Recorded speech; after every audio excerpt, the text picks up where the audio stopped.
Bonjour et bienvenue dans cette nouvelle vidéo de déballage de pack.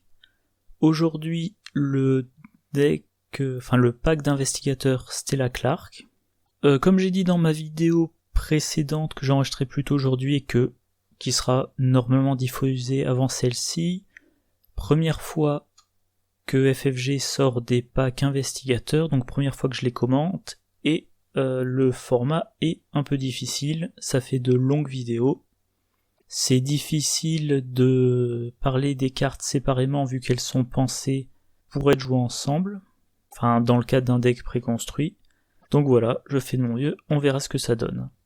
Alors l'investigatrice, Stella Clark, 3 de volonté, 2 d'intelligence, 3 de force, 4 d'agilité, 8 points de vie, 8 points de santé mentale, élue municipale. Ok, amusant comme trait, j'avais pas fait attention. Réaction, après avoir échoué un test de compétence, vous avez le droit d'effectuer une action supplémentaire lors de votre tour durant ce round, limite d'une fois par round. Signe des anciens, plus 1. J'avais pas fait attention que sur la carte, pour les decks préconstruits, il y avait marqué effet du signe des anciens. Bref, signe des anciens, plus 1, vous avez le droit de choisir d'échouer automatiquement à ce test à la place pour soigner un dégât et une horreur. Alors ses stats, 3 de volonté, ok, c'est dans la moyenne, 2 d'intelligence c'est un peu bas, 3 de force c'est dans la moyenne, 4 d'agilité, elle pourra éviter certains combats. 8 de vie et 8 de santé mentale c'est beaucoup, ça lui fait un total de 16. La norme c'est plutôt 14 et il y a quelques investigateurs qui ont 15 au total. Règle de construction de deck, ça j'ai dû oublier de préciser dans la vidéo précédente, mais dans tous les packs, c'est toujours les cartes de la classe de niveau 0 à 5, les cartes notes de niveau 0 à 5 et c'est tout. Ces cartes spécifiques, 3 exemplaires de Ni la pluie ni la neige, un exemplaire d'Appelé par les brumes et une faiblesse de base. Donc son truc c'est que si elle rate un test, elle peut effectuer une action de plus dans le round, maximum d'une fois par round. Donc si dans votre round vous ratez une action, vous avez le droit d'en faire une autre. C'est-à-dire que si vous échouez sans conséquence, vous retentez. Par exemple, vous faites une attaque sans avoir dépensé de munitions contre un ennemi qui n'a pas riposte, vous ratez votre attaque, il se passe rien, vous pouvez retenter une attaque. Vous faites une enquête avec rien qui consomme des provisions, vous ratez votre enquête, vous avez le droit d'en refaire une. Par contre, évidemment, si l'échec du test a des conséquences, vous avez les conséquences. Si vous piochez un échec automatique après avoir révélé reste pourrissant, vous prenez les 3 horreurs. Vous avez gagné une action, mais ça compense pas le fait que vous ayez pris 3 horreurs. À noter d'ailleurs, elle a 8 de vie et 8 de santé mentale, c'est-à-dire que si vous faites un deck avec l'idée je vais accepter l'échec, elle a plus de vie et plus de santé mentale que les autres, donc elle va pouvoir également encaisser de temps en temps. Ces statistiques lui permettent de subir par exemple une riposte de plus. Le signe des anciens, plus 1, comme je le dis à chaque fois, la valeur numérique on s'en fout un peu, mais vous pouvez choisir d'échouer automatiquement pour soigner un dégât, une horreur. Encore une fois, si vous faites un test que l'échec n'a pas de conséquences, mettons vous avez en jeu le journal, vous faites une enquête, vous piochez le signe des anciens, soit vous prenez le plus 1 et vous avez l'indice, soit vous dites non, je choisis d'échouer, je me soigne, comme j'ai échoué, j'ai une autre action, je peux réenquêter. Alors évidemment, faut bien choisir quand est-ce qu'on utilise le signe des anciens. Si c'est lors d'une attaque contre un ennemi qui a riposte, vaut mieux pas. Si c'est un test sur une traîtrise qui n'a aucun effet important, je sais pas, mettons en cas d'échec subissez une horreur et vous avez Peter Sylvestre en jeu, vous pouvez accepter l'échec automatique. Mais moi j'ai testé Stella Clark sur plusieurs parties, plusieurs fois j'ai pioché le signe des anciens et jamais j'ai voulu échouer automatiquement pour me soigner. Je reprends l'exemple de tout à l'heure, échouer automatiquement sur un test de reste pourrissant ou de main saisissante, c'est 3 horreurs ou 3 dégâts, et vous en soignez ensuite un de chaque. C'est pas intéressant dans ce cadre-là. Alors évidemment, on peut envisager, et je pense que c'est vivement conseillé, on peut envisager une stratégie du style, pendant mon round, j'échoue un moment où ça m'arrange et je regagne mon action. Alors, le classique pour augmenter ses chances d'échouer, aussi bizarre que ça puisse paraître comme idée, c'est partir perdant. Un soutien niveau 0 qui coûte 0, talent, réaction. Quand vous initiez un test de compétences, inclinez partir perdant, augmentez de 2 la difficulté de ce test, gagnez 2 ressources ou piochez une carte.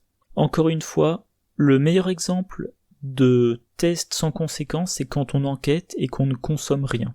Pas de provision de la lampe torche, pas de provision du trousseau de clés. Enfin, le trousseau de clés c'est un peu à part, enfin bref, voilà. Une enquête. Si vous échouez, c'est pas grave. Enfin, c'est pas grave, faut quand même vérifier les jetons spéciaux du sac du chaos. Il est possible qu'il y en ait certains avec des effets du style en cas d'échec, subissez 2 dégâts. Faut y penser. Mais bon, vous faites une enquête, vous dites j'augmente la difficulté de 2 pour gagner 2 ressources ou piocher une carte, selon ce qui vous arrange le plus. Vous faites votre enquête, elle est ratée, vous avez eu quand même vos 2 ressources ou votre carte, et vous avez une action pour maintenant faire l'enquête avec sa difficulté normale. Alors j'ai un peu regardé toutes les cartes survivantes qui dans leur texte ont échoué. Voilà, il y en a un certain nombre. Regardez ce que j'ai trouvé, apprendre de ses erreurs, chanceux, conte de Grimm, coup de bol, essayer, réessayer, grand-mère Horn, ni la pluie ni la neige, oups, patte de lapin, et serrer les dents, totem macabre et vieux fusil de chasse. En vieux fusil de chasse un peu à part. Enfin bref, chez les survivants, il y a pas mal de cartes qui tournent autour de l'échec, en général pour le mitiger. Et il y a aussi une carte qui augmente l'intérêt de l'échec. Disons qui vous donne quelque chose spécifiquement si vous avez échoué, c'est garder courage. Compétence de niveau 0, pas d'icône, maximum 1 par test, vous avez le droit d'attribuer garder courage à n'importe quel type de test. En cas d'échec, l'investigateur qui effectue le test pioche 2 cartes et gagne 2 ressources. Donc, dans ce deck Stella Clark, là je parle spécifiquement d'elle, vous allez avoir un test que vous pensez échouer, auquel vous pensez échouer, voire même vous augmentez vos chances d'échouer, avec partir perdant, vous attribuez garder courage, vous échouez, grâce à garder courage vous avez 2 cartes et 2 ressources, et vous avez une action de plus. Maintenant vous pouvez refaire la même action, et vous avez plus de ressources, par exemple pour booster vos compétences, vous avez plus de cartes, par exemple pour les attribuer au test. Les cartes classiques, celles qui sont pas dans le pack, on a bien sûr regardé ce que j'ai trouvé. Rapide, à jouer après avoir échoué un test de compétence avec une différence de 2 ou plus pendant que vous enquêtiez, découvrez 2 indices dans votre lieu.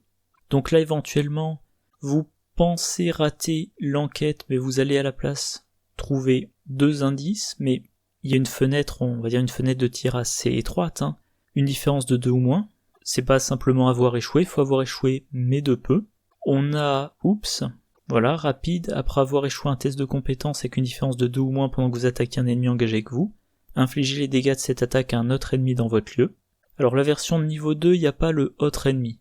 Version de niveau 2, c'est vous ratez votre attaque, vous pouvez quand même infliger des dégâts. Mais là, pareil, il y a une fenêtre étroite, donc si vous forcez l'échec, c'est pas dit que vous soyez dans la condition 2 ou moins. Patte de lapin, là, version de niveau 0, réaction, après que vous avez échoué un test de compétence, inclinez la patte de lapin, piochez une carte. Version de niveau 3, c'est après avoir échoué de X, cherchez une carte parmi X. Donc ça vous fournit des cartes, vous ratez un test, vous piochez une carte, ça vous fournit plus de chances de réussir le prochain test. Alors sa carte signature, qu'elle a en 3 exemplaires, c'est beaucoup, c'est assez rare, 3 copies d'une carte signature, ni la pluie ni la neige, compétence, 3 icônes libres, ça c'est pareil, c'est très appréciable, c'est assez rare. En cas d'échec à ce test, annulez tous les effets du test échoué. Vous voulez réussir un test, vous lui attribuez cette carte, vous avez plus 3, mais si le test échoue, aucun n'est fait. Exemple concret, encore une fois, reste pourrissant. Normalement, si vous échouez, vous subissez une horreur par point manquant. Et si vous avez attribué ni la pluie ni la neige, le fait d'échouer ne vous inflige aucune horreur. Et donc cette compétence-là, je pense, est idéale pour tous les tests avec un effet du style en cas d'échec, il se passe ça pour chaque point manquant. Parce que là, en cas d'échec, non, il se passe rien. Même si vous avez pioché l'échec automatique, si le test a une difficulté de 6 et que c'est, je sais pas moi, pour chaque point manquant, subissez une horreur ou perdez une ressource, vous piochez l'échec automatique, vous échouez de 6, vous devriez subir 6 horreurs et ou cartes défaussées, et ben là, rien du tout. Ce que je disais dans la vidéo précédente, les cartes signatures sont de la classe de l'investigateur. Donc là, ni la pluie ni la neige, c'est une carte survivant. Donc avec Dégourdi, vous pouvez la ramener en main. Vous en avez 3 copies dans votre deck, vous pouvez mettre 2 copies de Dégourdi. Si vous réussissez les 2 tests auxquels vous attribuez Dégourdi, vous avez 5 utilisations de ni la pluie ni la neige par partie. Enfin par cycle de deck plutôt. Par passage complet au travers du deck. Donc 5 fois où vous pouvez vous donner un bonus de 3 à n'importe quelle compétence et ne subir aucun effet de l'échec. Ni la pluie ni la neige, c'est une compétence innée. Et les survivants ont l'événement véritable survivant, qui est de niveau 3, et qui dit tout simplement « Retournez 3 compétences innées de votre défausse dans votre main ». Donc j'avais mis ça dans un deck 19 XP que j'ai testé. Un test pour lequel j'ai besoin d'un gros boost et pour lequel je veux subir aucune conséquence au cas où j'échouerai, j'attribue ni la pluie ni la neige. Si j'en ai un deuxième exemplaire, pareil, je l'attribue. Puis, à un moment donné, j'attribue Dégourdi. Si le test est réussi, je prends une carte de ma défausse.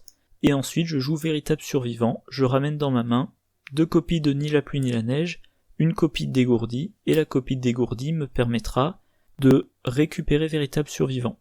Et du coup, tant que je n'échoue pas à mes tests effectués avec Dégourdi, je fais remonter dans ma main, je cycle ni la pluie ni la neige. Bon, l'événement coûte quand même 3.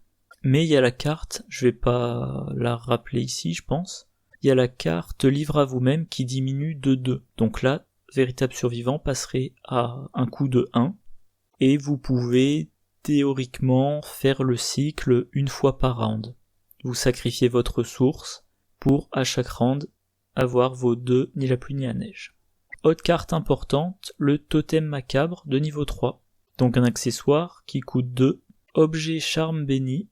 Réaction, après que vous avez attribué une carte à un test de compétence, inclinez le totem macabre. La carte attribuée gagne une occurrence supplémentaire de l'une de ces icônes de compétence de votre choix. Si le test échoue, renvoyez dans votre main la carte attribuée. Vous jouez ni la pluie ni la neige, vous lui rajoutez une quatrième icône libre, et si vous échouez, pas de conséquence du test grâce à la compétence attribuée, et en plus de ça, vous la renvoyez dans votre main. La faiblesse personnelle appelée par les brumes. Révélation, mettez appelé par les brumes en jeu dans votre zone de menace. Forcé, après que vous avez initié un test de compétence dont la difficulté est de 4 ou plus, subissez un dégât. Pour 2 actions, défaussé appelé par les brumes. Alors cette carte, je la trouve difficile à commenter parce que je serais incapable, comme ça de tête, de dire si les tests de difficulté de 4 ou plus sont fréquents. Moi il me semble que pour les enquêtes, une valeur occulte de 4, c'est rare. Donc si Stella est spécialisée en enquête, elle n'aura pas trop de problèmes avec ses enquêtes. Une valeur de combat de 4, alors ça par contre je pense que c'est plus fréquent. Ça concernera pas les ennemis les plus fréquents, mais je sais pas, ça concerne pas par exemple la colite, la nuédra, ou les mucosités. Là je suis en train de jouer beaucoup le dévoreur de toutes choses, ou les migots du même scénario. Mais par exemple, je crois que ça concerne le mage de Yog-Sothoth, le mage de la loge, un nom comme ça, le sbire de la pègre, voilà. Donc ça fera quand même quelques dégâts de temps en temps.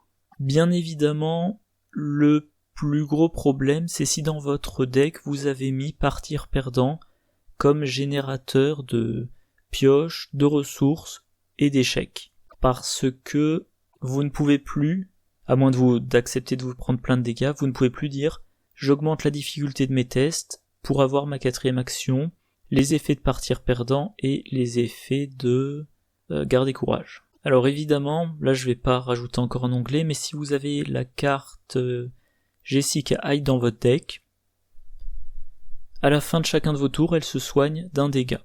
Comme cette faiblesse ne vous inflige pas des dégâts directs, et ben tant que Jessica Hyde a encore assez de points de vie restants, vous lui mettez les dégâts, elle se soigne, et appelée par la brume n'est pas un problème tant que vous ne faites pas plus d'une fois par round un test avec une difficulté de 4 ou plus.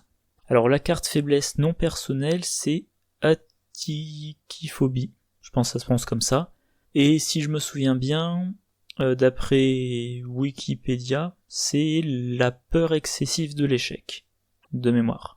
Alors, révélation, mettez Atikiphobie en jeu dans votre zone de menace, forcé, après avoir échoué un test de compétence, subissez une horreur. Pour 2 actions, défaussez Atikiphobie. Alors, en temps normal, on essaie de ne pas échouer, donc se dire subir une horreur après avoir échoué, c'est pas gênant, je me débrouille pour pas échouer, je subirai pas trop d'horreur. Mais là, encore une fois, si vous avez ça dans un deck Stella Clark, eh ben, vous avez probablement un deck, alors, soit qui va accepter des échecs parce que c'est pas trop grave et que ça fournit une action de plus, encore une fois un test sans grande importance pendant la phase du mythe, qui vous donnera 4 actions à votre tour, voire même qui, de temps en temps, va choisir d'échouer un test, et ben là, c'est gênant parce que les échecs vont s'accumuler, donc les horreurs vont s'accumuler. Dans un deck gardien, ou en tout cas combattant, pareil, ça posera problème parce que les combattants ont généralement peu de santé mentale. Dans beaucoup de decks survivants, l'horreur, elle part sur Peter Sylvestre, et à la fin du tour, il se soigne. Dans un deck Agnès Baker, eh ben, ça va pouvoir déclencher sa capacité. Vous attaquez un acolyte qui a 3 de force, vous boostez pas trop votre attaque, l'attaque est ratée, vous prenez une horreur, comme vous mettez l'horreur sur Agnès, comme elle vient de subir une horreur, elle met un dégât à l'acolyte est vaincu. Voilà. Alors, le Deringer 18, c'est un soutien. Alors peut-être un petit mot sur l'investigatrice. J'ai joué Stella Clark, j'aime beaucoup le style, je l'ai joué en solo. Alors je trouve que c'est quand même assez délicat d'équilibrer quand échouer, qu'est-ce qu'on accepte de perdre comme test. Je reviendrai plus tard, il y a l'avant-dernière carte du deck qui facilite les échecs, puis qui facilite les réussites. Ben, cette carte-là, alors, d'après les commentaires, je l'ai mal joué, faudra que je retente, mais voilà, j'adore le principe de jeu. J'ai vraiment envie de réussir à faire des decks qui marchent avec Stella Clark, mais je trouve ça encore délicat. Peut-être parce que j'ai pas trop l'habitude des survivants polyvalents. Là, on a en plus un survivant polyvalent à jouer d'une certaine façon.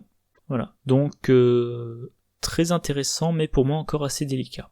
Alors, la première carte du pack, le Deringer 18. Un soutien de niveau 0 qui coûte 3, qui occupe un emplacement de main. Objet, arme à feu illicite, utilisation de munitions. Action, dépenser une munition, combattre. Vous gagnez plus de en force, infligez plus un dégât pour cette attaque. En cas d'échec, placez une munition sur le Deringer 18. On a également la version de niveau 2. Elle coûte une ressource de moins. Elle a une munition de plus. Et maintenant, en cas d'échec, non seulement on place une munition sur le Deringer, mais la prochaine fois qu'on attaque avec le Deringer, on a un +1 de force additionnelle. Donc je reprends. Le Deringer 18, il a 2 munitions. Vous tirez, si vous réussissez, sachant que vous avez un bonus de dents force, c'est 2 dégâts. Si vous ratez, vous remettez la munition que vous avez consommée sur le Deringer. Donc ça, c'est un exemple, ce que je disais au début. Tant que l'ennemi n'a pas de test, une attaque au Deringer, c'est, en cas d'échec, un échec sans conséquence. Vous dépensez votre action pour combattre. Si vous réussissez, tant mieux, vous avez fait 2 dégâts. Si vous ratez, à condition que l'ennemi n'ait pas riposte, il se passe rien, vous remettez la munition. Donc vous ne consommez des munitions que si vous réussissez.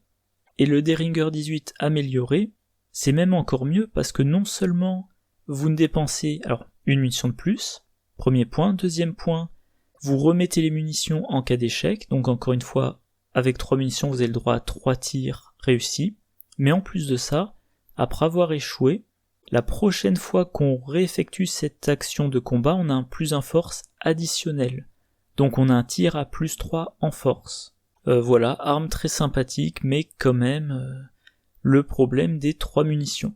Alors, je le répète une dernière fois, 3 munitions, là en l'occurrence c'est pas 3 tirs, c'est 3 tirs réussis. Mais quand même c'est une arme qui va vous faire 6 dégâts, enfin qui va infliger au total 6 dégâts. Que je trouve un exemple... Bon, imaginons vous avez... Enfin 6 dégâts en 3 fois, imaginons vous avez... vous affrontez 3 ennemis qui ont 2 points de vie chacun, et ben le Derringer, il vous suffit pour tuer les 3, mais c'est tout. Vous avez un ennemi qui a 3 points de vie, un tir pour les 2 premiers points de vie. Si vous tirez pour lui faire perdre son dernier point de vie, vous avez gâché une munition. Donc, je sais pas. Mais si on compare aux autres armes, on a par exemple la batte de baseball, plus de combat et plus 1 dégât, mais ça prend les 2 mains, et si on révèle un crâne ou un jeton tentacule, on défausse la batte après l'attaque. Le coup près, il coupe 3 également, il occupe également un emplacement de main, mais de base il n'a que plus 1 en force. Pour avoir plus d'en force, il faut qu'on n'ait plus que 3 points de santé mentale restants. Pour avoir le plus 1 dégât, il faut s'être infligé une horreur, mais par contre, si on réussit à vaincre un ennemi, on se soigne d'une horreur. Donc le coup près, en général, dans mes decks, j'associe ça à Peter Sylvestre, pour pouvoir mettre des horreurs sur Peter Sylvestre, savoir qu'il va les soigner. Mettons qu'avec mon coup près, j'ai besoin de faire 2 fois 2 dégâts, je vais devoir m'infliger 2 horreurs pendant le round. Une, elle part sur Peter Sylvestre, il se soignera à la fin de mon tour. Une, elle va sur ma carte investigateur, et une fois que j'ai vaincu l'ennemi, je me soigne. On a la hache d'incendie, elle coûte que 1, mais pour avoir un bonus en force, il faut dépenser des ressources, plus d'1 en force par ressource dépensée, et pour infliger plus 1 dégât, il faut n'avoir plus aucune ressource. Donc c'est l'arme par excellence des decks cachés son jeu, mais en dehors de ces decks, je la trouve pas assez efficace. Alors, carte suivante, les contes de Grimm, un soutien qui coûte 2, qui occupe un emplacement de main, qui a utilisation 4 secrets, réaction. Après qu'un investigateur dans votre lieu a échoué un test de compétence avec une difficulté de 2 ou plus, avec une différence de 2 ou plus, inclinez conte de Grimm et dépensez un secret, soignez une horreur de cet investigateur. Donc à 4 reprises, vous soignez une horreur de l'investigateur, pas d'un soutien lié par exemple. Moi je vois ça associé au coup près. J'en parlais juste avant, le coup près, si vous voulez faire des dégâts 2 par 2, vous devez vous infliger à chaque fois une horreur. La dernière horreur que vous êtes infligée, vous la soignez grâce à l'effet du coup près. Mais des fois, moi ça m'arrive, j'ai besoin assez fréquemment même, j'ai besoin de faire 2 attaques à 2 pour tuer l'ennemi, voire 3. Et le coup près ne soigne qu'une de ces horreurs. Si je peux en mettre 1 ou 2 sur Peter Sylvestre, c'est déjà ça, mais il y a quand même toujours le risque de l'accumulation, et là, les contes de Grimm vont pouvoir vous soigner. Dès que vous échouez, vous soignez, typiquement vous dépensez vous subissez une horreur pour pouvoir infliger 2 dégâts avec votre attaque, vous ratez l'attaque, donc vous avez subi le dégât pour rien. Si vous n'échouez que de 2 ou moins, vous vous soignez. Je pense que ça marche aussi bien avec Oops, plutôt la version de niveau 2. Donc Oops, un événement rapide à jouer après avoir échoué un test de compétence avec une différence de 3 ou moins pendant que vous attaquiez un ennemi. Infligez les dégâts de cette attaque à n'importe quel ennemi dans votre lieu. Si l'ennemi attaqué engageait qu'un autre investigateur, cette attaque n'inflige pas de dégâts à cet investigateur. Bon, là c'est moins flagrant, mais disons, vous attaquez un ennemi, vous vous ratez. Déjà, si l'ennemi avait riposte, il vous a infligé des dégâts et des horreurs s'il en inflige, donc se soigner c'est bien, c'est intéressant. Autre chose, si vous avez échoué un combat, là plutôt pour la version de niveau 0, non je dis des bêtises. J'allais dire, si vous avez échoué un combat, vous n'arriverez pas à gérer aussi bien les ennemis, mais là, les dégâts, vous les avez infligés ailleurs. Voilà. Autre cas, Akina. Carte que moi je n'ai jamais jouée parce que je la trouve trop situationnelle. Donc la version de niveau 1, allié, 1 point de vie, 4 points de santé mentale, réaction, quand un ennemi vous attaque, infligez Akina et infligez-lui une horreur. Au lieu de subir les dégâts de cet ennemi, infligez-les à un autre ennemi dans votre lieu. Vous subissez toujours les horreurs infligées par cette attaque. Et la version de niveau 3, il n'y a pas précisé autre ennemi, donc vous pouvez renvoyer sur l'ennemi ses propres dégâts. Mais, vous subissez toujours les horreurs infligées par cette attaque. Donc si votre ennemi inflige, mettons, 2 dégâts et 2 horreurs, vous renvoyez les dégâts, mais vous prenez quand même les 2 horreurs. Et donc, avec les contes de Grimm, vous pourrez vous soigner de vos horreurs dès que vous échouerez dans la bonne fenêtre de tir. Mais, une investigatrice qui pourrait en faire bon usage, c'est Agnès Baker. Agnès Baker, elle a une capacité, une réaction. Après qu'au moins une horreur a été placée sur Agnès Baker, infligez un dégât à un ennemi dans votre lieu, limite d'une fois par phase. Donc vous allez éventuellement, quand vous jouez Agnès Baker, enfin éventuellement c'est même l'idéal, vous allez lui infliger des horreurs pour qu'elle fasse des dégâts directs. Les dégâts directs, enfin un dégât direct, moi c'est toujours le cas de l'engoulevent. L'engoulevent il est distant, il vous donne des malus, vous avez envie de vous en débarrasser, mais il faut une action pour l'engager, une action pour combattre.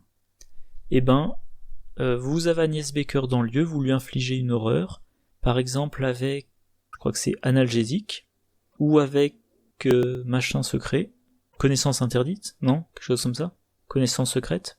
Et elle inflige le dégât. Mais les horreurs finissent par s'accumuler, du coup, même chose, les contes de Grimm permettent de soigner pour utiliser plus la capacité d'Agnès Baker. En plus de ça, Agnès Baker, ou les autres mystiques, par exemple Finn, qui pourrait jouer les contes de Grimm, Agnès Baker ou Finn pourrait utiliser Extatique, une compétence de niveau 0 qui a un icône intelligence. Si ce test de compétence est réussi pendant une enquête, placez une charge ou un secret sur un soutien que vous contrôlez. Vous pouvez recharger les contes Grimm. Voilà, carte suivante, Vieux porte-clés. Un soutien de niveau 0 qui coûte 1, qui occupe un emplacement de main, objet outil, utilisation de clé, s'il n'y a pas de clé sur le vieux porte-clés, défaussez-le. Action enquêter, votre lieu perd 2 de valeur occulte pour cette enquête. En cas de réussite, retirez une clé du vieux porte-clés. Donc ça rappelle la lampe torche. La lampe torche, elle coûte 2, elle occupe une main, elle a 3 provisions, et pour une action, on enquête, on dépense une provision, on diminue la valeur occulte de 2. Le truc c'est que la lampe torche, si vous ratez, vous avez perdu votre provision. Le vieux porte-clés, c'est une fois que vous avez réussi un test que vous retirez une clé. Donc, comme pour le dérigueur 18, on peut dire le vieux porte-clés, il vous permet pas d'enquêter 2 fois, il vous permet de réussir 2 enquêtes. Dès que vous avez dépensé la dernière clé, vous défaussez le porte-clés. Vous avez gagné vos 2 indices, il est défaussé, mais on peut jouer dans son deck... Ah oui, la traduction est toujours pas en place, faut que je vois ça. On peut jouer récup de niveau 2. Voilà, après que vous avez réussi une enquête avec une différence de 2 ou plus, inclinez récup, choisissez un soutien objet dans votre défausse, et soit ajoutez-le à la main, soit jouez-le en payant son coût. Donc vous enquêtez avec le vieux porte-clés, vous en avez une autre copie dans votre défausse, vous faites une enquête, vous mettez -2 à votre lieu, grâce à la valeur occulte abaissée, vous réussissez de 2. Vous défaussez le vieux porte-clés, comme vous avez réussi de 2, vous utilisez récup de niveau 2, et vous remettez le vieux porte-clés en jeu pour seulement une ressource. Alors niveau timing, je pense qu'en fait un vieux porte-clés suffit, parce que vous résolvez votre réussite, vous le défaussez, et après que vous avez réussi, vous cherchez une carte dans votre défausse. Donc, comme c'est indiqué dans les commentaires, voilà, par exemple Minty-Fan, elle joue le vieux porte-clés, elle joue récup de niveau 2, et tant qu'elle a une ressource à dépenser toutes les investigations, toutes les enquêtes réussies, ce qu'il lui faudra, c'est que toutes les 2 enquêtes réussies, elle ait la ressource nécessaire pour rejouer le vieux trousseau de clés. Alors il faut réussir de 2, mais Minty-Fan de base elle a 4, là on abaisse la valeur occulte du lieu de 2, et a priori elle a dans sa main des compétences. Voilà, si nécessaire, elle va, attribuer un déduction ou un perception pour s'assurer de récupérer son vieux porte-clés. Et pour avoir les ressources qui permettent de le jouer encore et encore, on a bien sûr élucidé l'affaire. Événement de niveau 0 qui coûte 0, rapide à jouer après qu'un investigateur a découvert le dernier indice restant dans votre lieu. Les investigateurs dans ce lieu gagnent un total de X ressources réparties comme vous le souhaitez. X est la valeur occulte du lieu. Je reste sur mon exemple de Minty-Fan. Valeur occulte de 4. Elle utilise le vieux porte-clés, la valeur occulte est baissée à 2. Elle est à 4 contre 2. Elle joue perception, elle a 6 contre 2. Elle réussit, elle prend l'indice, elle défausse une clé, elle joue élucider l'affaire, elle a gagné. Ah bon, par contre, c'est la valeur occulte, pas la valeur occulte imprimée. Donc on tient compte de l'abaissement par le porte-clés, je pense. Ouais, quoique, je relis rapidement. Non. Le -2 c'est pour l'enquête, dès que l'action est finie, le -2 est pour l'enquête, donc on fait l'enquête, on résout l'enquête, Mine prend l'indice, si c'est le dernier indice, elle joue élucider l'affaire, mais maintenant la valeur occulte est revenue à 4. Donc voilà, bon générateur de ressources, pour pouvoir rejouer 4 fois le vieux porte-clés.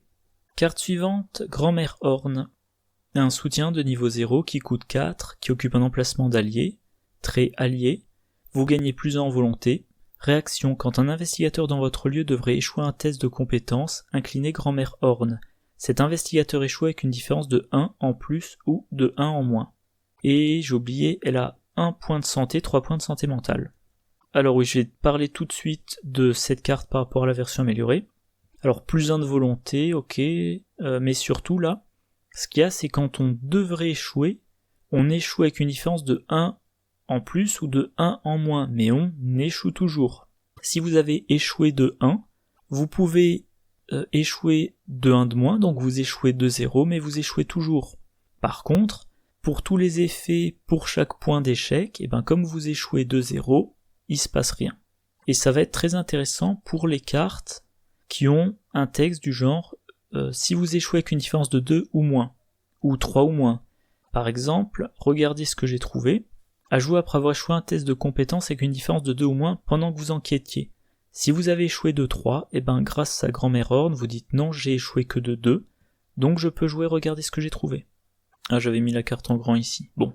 Maintenant, la version améliorée de niveau 3, elle rajoute un bonus de 1 en intelligence, et c'est pas du refus pour certains survivants, c'est pas du luxe. Mais maintenant, sa réaction, elle dit cet investigateur gagne plus 1 ou perd moins 1 à sa valeur de compétence pour le test. Vous faites votre test, votre compétence de base, tous les bonus, les cartes compétences attribuées, les ressources dépensées, blablabla, mais vous échouez de 1. Et là vous dites, je me rajoute plus 1 à ma valeur de compétence, du coup je n'échoue plus de 1, je n'échoue plus. Donc elle, pour le coup, elle a toujours le même effet que la version de niveau 0, de pouvoir rentrer dans une fenêtre d'échec, voilà, échec avec 2 ou moins, mais en plus, elle peut transformer les tests échoués de 1 en réussite. Comme il y a marqué dans les commentaires, c'est une sorte de mini chanceux. Chanceux, l'événement qui coûte 1 et qui dit rapide à jouer quand vous devriez échouer un test de compétence, gagnez plus 2 à votre valeur de compétence pour ce test. Et voilà. Grand-mère Horn, elle peut le faire une fois par round. Elle vous booste la volonté, intéressant par exemple pour un Ashcan Pit sorcier. Plus 1 d'intelligence, c'est bien. Je pense que Wendy, ça l'amène à 4, je dirais, de mémoire. Alors mon ordiram, je vais pas essayer d'ouvrir de nouveaux onglets maintenant. Voilà, en tout cas une carte intéressante à jouer. Carte suivante, Mystérieux Corbeau. Un soutien de niveau 0 qui coûte 1, qui occupe un emplacement d'allié, trait allié créature. Il a 1 point de santé mentale. Action rapide, défaussez le Mystérieux Corbeau et subissez une horreur, découvrez un indice dans votre lieu. Ok, donc sans action, sans test, vous découvrez un indice. Mais ça vous inflige une horreur. Si on compare par exemple avec la pelle de Fossoyeur, la pelle elle coûte 2. Elle occupe un emplacement de main, elle peut permettre de combattre avec plus 2 en force, mais pour infliger un seul dégât. Et pour trouver un indice, il faut dépenser une action. Voilà, moi je suis pas trop convaincu par le Mystérieux Corbeau, sauf dans un deck Agnès Baker. Encore une fois, comme dit tout à l'heure, vous lui infligez une horreur, ça peut lui permettre d'infliger un dégât. Donc vous pouvez être dans une situation, il y a un indice dans votre lieu, il y a un ennemi qui a qu'un point de vie dans votre lieu, action rapide, vous prenez l'indice, sans déclencher d'attaque d'opportunité vu que c'est une action rapide, vous infligez une horreur à Agnès Baker, ça permet d'infliger un dégât à l'ennemi. L'ennemi est vaincu, maintenant elle peut se balader sans se prendre d'attaque d'opportunité. Bagarreur, un soutien.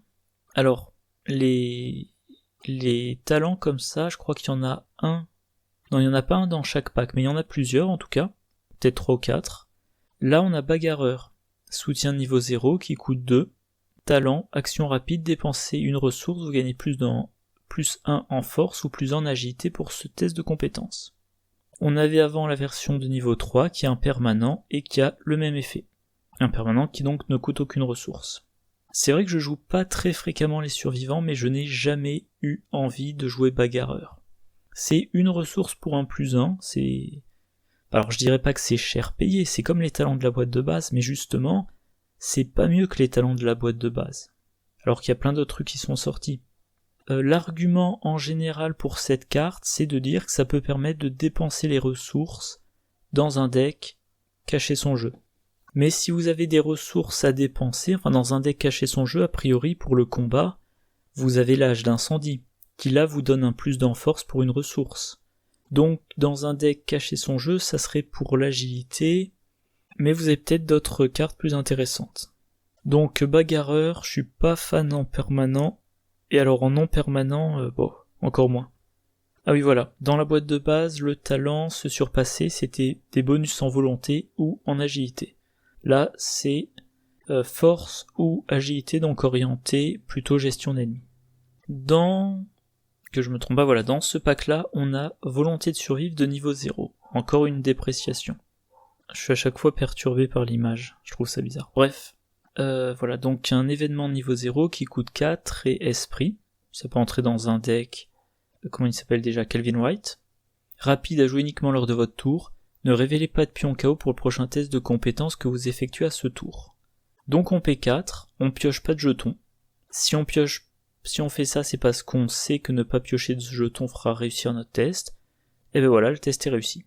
Mais ça coûte 4 ressources pour réussir un test. Et pendant son tour, vous êtes salement amoché, phase de mythe, vous piochez, reste pourrissant, et bon. Déjà, après le test, c'est trop tard pour jouer ça, mais de toute façon, vous êtes pendant la phase de mythe, vous ne pouvez pas jouer volonté de survivre. On avait avant la version de niveau 3, avant dans la boîte de base même, et là ce que ça change, c'est ne révéler pas de pion KO lors de chaque test de compétence que vous effectuez. Donc là, c'est quand même autre chose. Ok, vous payez 4 ressources, ok, ça vous a coûté 3 d'expérience pour le mettre dans votre deck, mais aucun jeton KO révélé, donc c'est-à-dire qu'a priori si vous jouez ça, c'est parce que vous voulez réussir vos 3 tests. Et qu'est-ce que j'allais dire ? Je t'ai interrompu. Oui, donc vous payez 4 au début de votre tour, vous donnez la possibilité de réussir 3 tests. Alors, j'allais dire Stella Clark plus en action. Ça dépend en fait. Si pendant la phase de mythe, vous avez raté votre test, Stella Clark, elle a une 4e action pendant son tour. Et donc, volonté de survivre, ça marchera pour 4 actions. Ou Andy ou un autre investigateur peut avoir Léo DeLuca, 4e action. Donc, carte très intéressante, mais bon, quand même 4 ressources. Peut-être encore une carte à considérer pour un deck livré à vous-même. Dans ce pack, on a éprouvé sa détermination. On en avait déjà une version, là on en a 2 de plus. Alors, niveau 0, ça coûte 1. Trait esprit, rapide à jouer quand un investigateur dans votre lieu pioche une carte traîtrise non faiblesse. Effectuez un test de volonté 3. En cas de réussite, annulez l'effet de révélation de cette carte traîtrise. Alors, il faut payer, et ensuite il faut faire un test de volonté 3. C'est pas énorme 3, mais c'est pas non plus anodin. Je pense, il y a certaines cartes.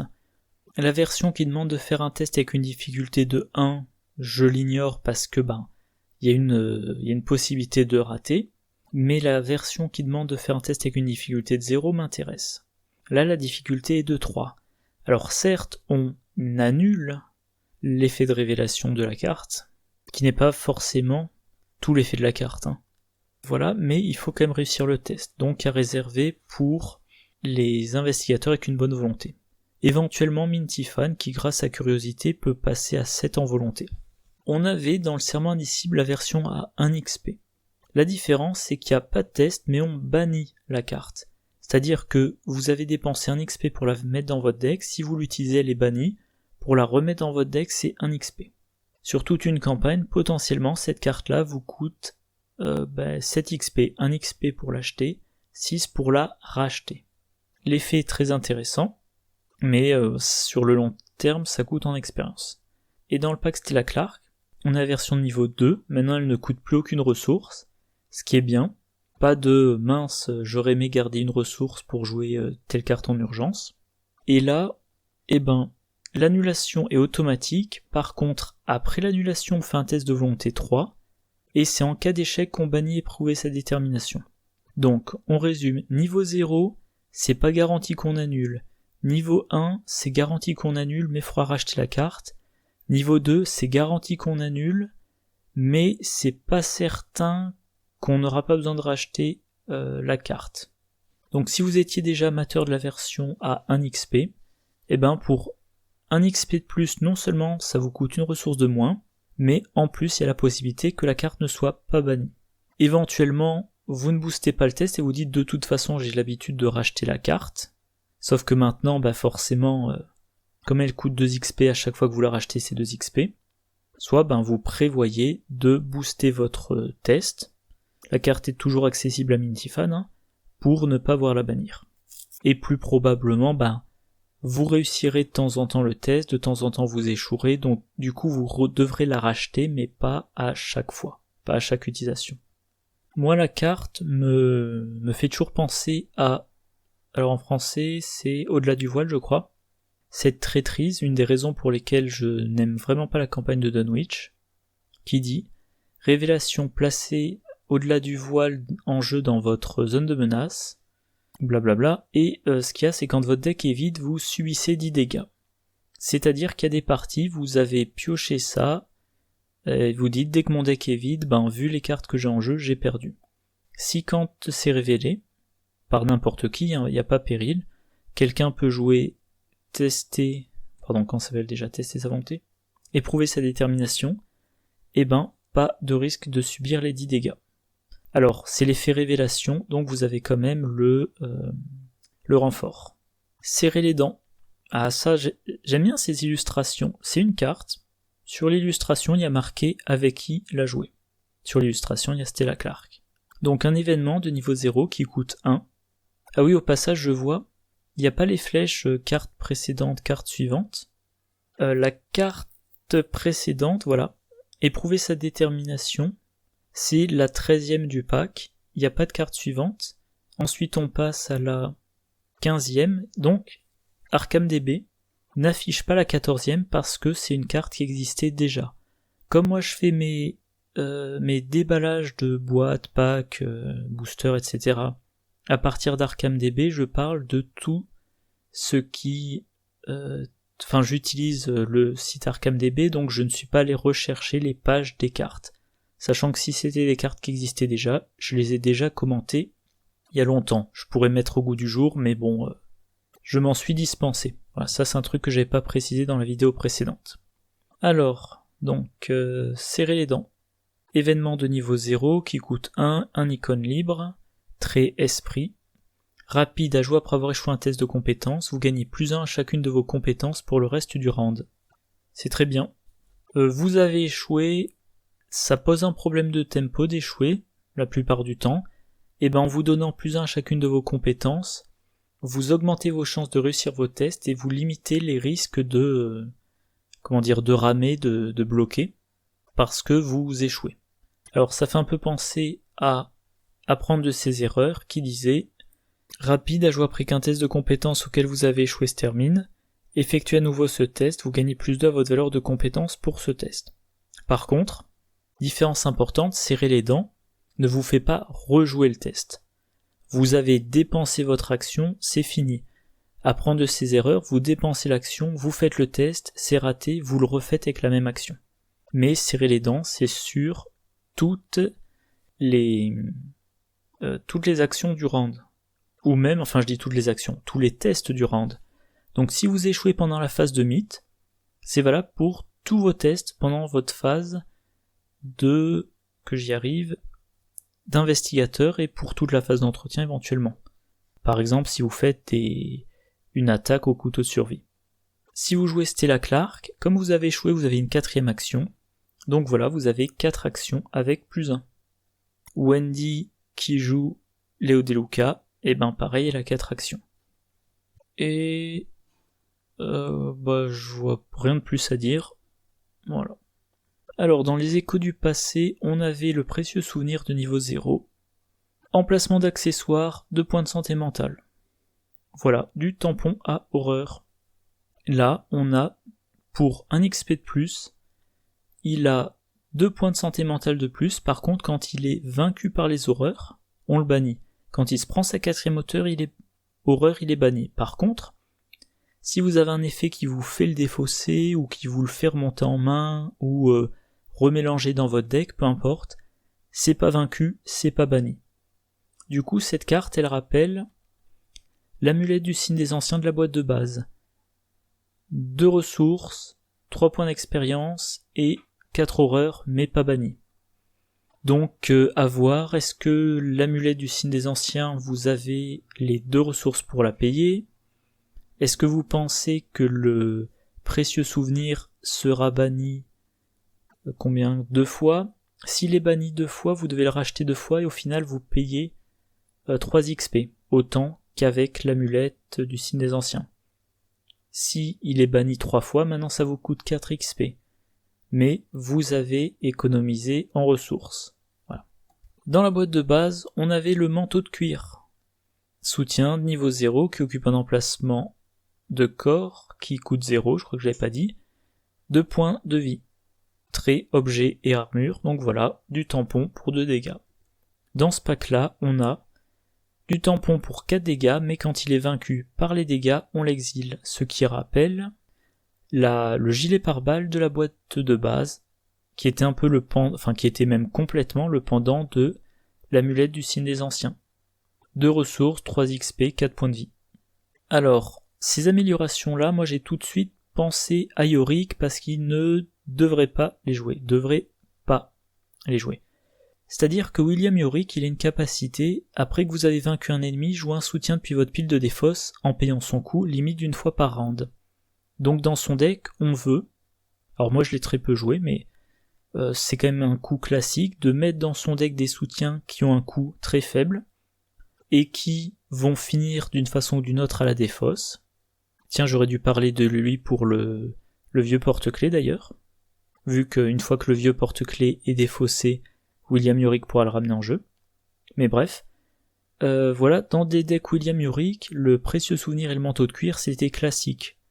On les joue, pour 0 ressources, on combat des ennemis, de temps en temps on prend des dégâts ou des horreurs, et puis dès un de ces 2 soutiens va à la défausse, il suffit de vaincre un ennemi pour ramener le soutien en jeu. Comme ça coûte 0, il n'y a rien à payer. Maintenant, avec ces versions qui s'exilent, si le soutien est vaincu, il est banni. Donc William Yorick ne pourrait les rejouer que si ça partait à la défausse sans être vaincu. Dans la boîte de base, on avait, j'en ai déjà parlé plusieurs fois, regardez ce que j'ai trouvé. Un événement de niveau 0 qui coûte 2 icônes d'intelligence, trait chance en français, rapide à jouer après avoir échoué un test de compétence avec une différence de 2 ou moins pendant que vous enquêtiez, découvrez 2 indices dans votre lieu. Alors, cette carte-là, je trouve qu'elle est assez symbolique des survivants et de leur aspect mitigation. Vous faites une enquête, parce que vous voulez avoir l'indice, c'est raté, et au lieu de ne pas voir l'indice, vous avez 2 indices. C'est-à-dire qu'en fait, votre échec est plus efficace que la réussite à laquelle vous vous attendiez. Alors, bien évidemment, surtout quand on parle du pack de Stella Clark, on peut envisager de se faire échouer volontairement. Mais à chaque fois qu'il y a un effet de fenêtre d'échec, c'est délicat de se faire échouer volontairement, parce que si vous échouez de 3 après avoir augmenté la difficulté de 2 avec partir perdant, vous vous sentez con. Bref, version de niveau 0, 2 indices dans votre lieu parce que vous avez échoué de 2 ou moins. Dans ce pack, la version de niveau 2, déjà elle rajoute un icône d'agilité à ces 2 icônes d'intelligence, c'est toujours ça à prendre. Mais maintenant c'est un échec unique avec une différence de 3 ou moins, donc ça va être utilisable plus souvent.